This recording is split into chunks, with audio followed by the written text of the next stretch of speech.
Now, from the studios of Into Tomorrow in Miami, this is ITTV.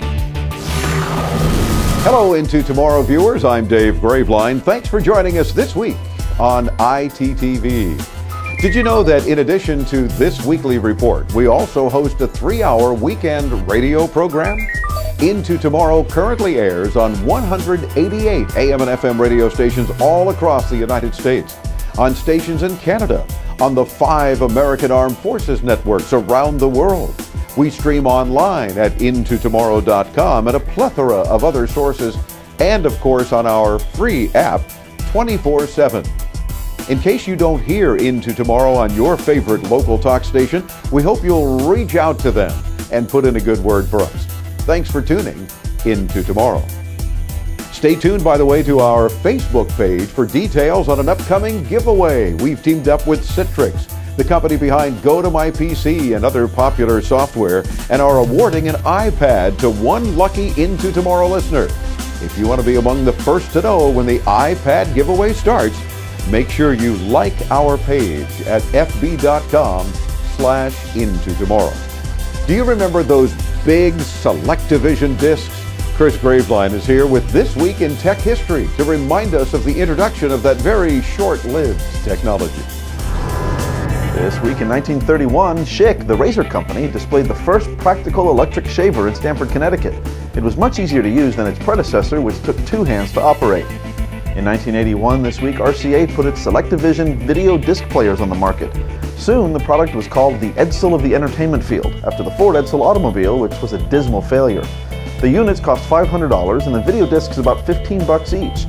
The combination failed to catch the consumer's fancy, and by 1986, RCA discontinued the product, losing an estimated $600 million in the process. In 1985, IBM announced that it was planning to stop making the PC Junior consumer-oriented computer. The machine was expected to dominate the home computer market, but didn't quite live up to those expectations. In the 16 months that the PC Junior was on the market, only about 240,000 units were sold. And this week in 1990, Microsoft Windows 3.0 was released. This version offered dramatic performance increases for Windows applications, plus advanced ease of use and aesthetic appeal. That's our look back at This Week in Tech History, brought to you by IFA, the International Funkausstellung in Berlin, one of the foremost consumer tech shows in the world, with a rich history all its own. Get more info at ifa-berlin.com. Want to be the first to know about our latest prize giveaways, tech news, and tech tips every week? We invite you to subscribe to our free once-a-week tech newsletter at intotomorrow.com. Just enter your email address in the red box right there on our main page. You'll then receive an email confirming you want to receive our newsletter. Accept it by clicking the link, and voila! Every Thursday night you'll get us in your inbox. Each year after CES, the Consumer Electronics Association's digital AnswerMan drops in with some of the latest gadgets creating a buzz. Well, this year's no different. He and Dave chat about some of those cool products in this week's Product Spotlight. Thank you, Chris. Always a pleasure to have our next guest with us. His annual visit to our Miami studios, the digital AnswerMan from the Consumer Electronics Association, is Jim Barry. Always a delight to have you with us. Nice to see you again, Dave. Nice to be in Florida. I've got an iPad mini here. You know, we're in the midst of this transition to mobile devices, tablets, of course, the iPad. And the iPad mini came out, I think, as a reaction to the success of things like this Kindle Fire from Amazon. Again, the smaller screen size. Kindle Fire is 7-inch. This is about 8-inch for your iPad mini. The other thing about the Kindle Fire was under $200. So that really got the attention of Apple because it got the attention of a lot of consumers. But then how come the Mini is not under $200? Well, it's because it's Apple, I think. So it's $350. Yeah, we got to pay for this piece of fruit on the back. Exactly. Yeah. But you also have the Google Nexus 7, also a 7-inch, also under $200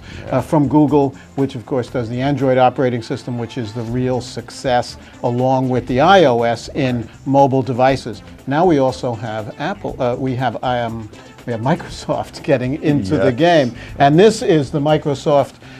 This is the Surface, and the neat thing about this one, this is also about $500. I like the way they built this with the stand that comes in, and then also the magnetic keyboard and cover.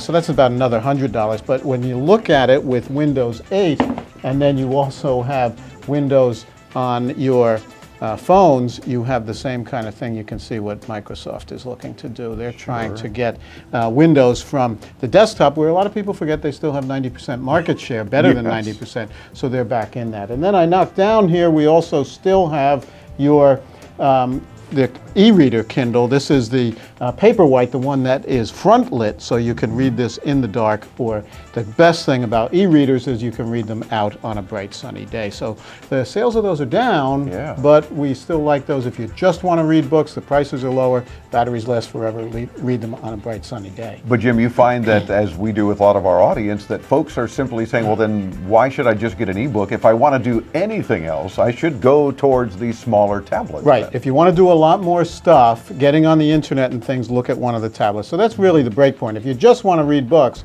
get an e-reader. If you want to do other stuff, look at some of those other the less expensive tablets. You also have a choice of a phablet, some people are calling them now. That's the Samsung Galaxy Note, which is a 5-inch screen. They have a 5.5-inch. At CES, Huawei introduced a 6.1-inch phablet, so that's pushing up against the 7-inch tablet, so you're really getting a lot of choices in screen sizes as well as phones and tablets. What has been your experience with as you go to one of these larger screen devices that also make phone calls? Because we did our product spotlight last week was on the Galaxy Note 2, the next version of this one.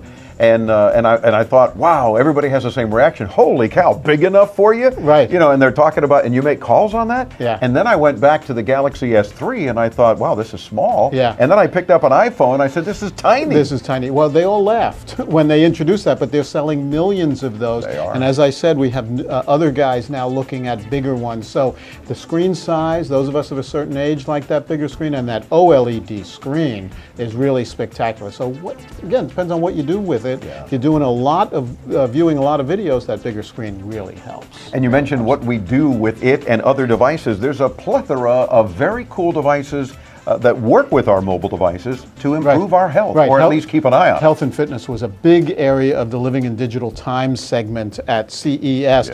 This is from Wahoo. This is a chest band that wirelessly, Bluetooth, will monitor your heartbeat and send that to your smartphone. Kind of like a lie detector.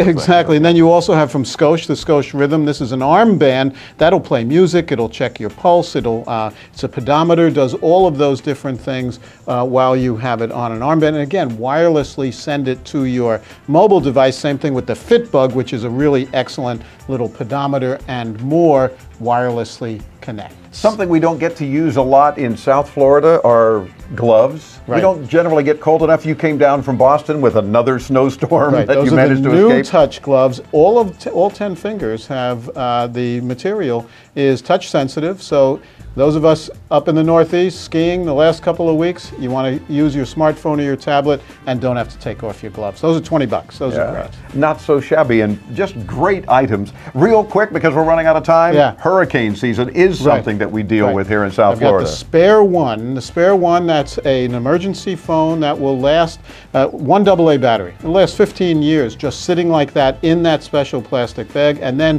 when the emergency comes, you can contact emergency services, or you can put your SIM card in there and use it as a cell phone, and it will last up to 10 hours or 30 hours of waiting time. And the one AA battery is swappable, right? So you can then you can, use it. right, exactly. You use another AA battery. It's about 90 bucks. Everybody should have that in their emergency kit for when the storm comes. Love it. CE.org for more information about the Consumer Electronics Association. Jim is the digital answer man. Always lots of answers for us. Always cool digital stuff.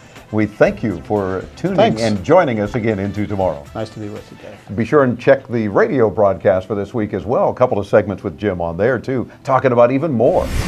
If you have any questions about any of the products we talked about on ITTV this week, or about any consumer tech, be sure to call us toll-free via the Ask Dave hotline. You win prizes for calling 1-800-899-INTO. That's 800-899-4686. Anytime, by the way, 24/7. And remember, you can also use our free Into Tomorrow app for your mobile device. And we and you prefer that. Thanks for joining us again this week. I'm Dave Graveline. On behalf of all of us at Into Tomorrow, have a great week. And we'll see you again soon right here and on the radio.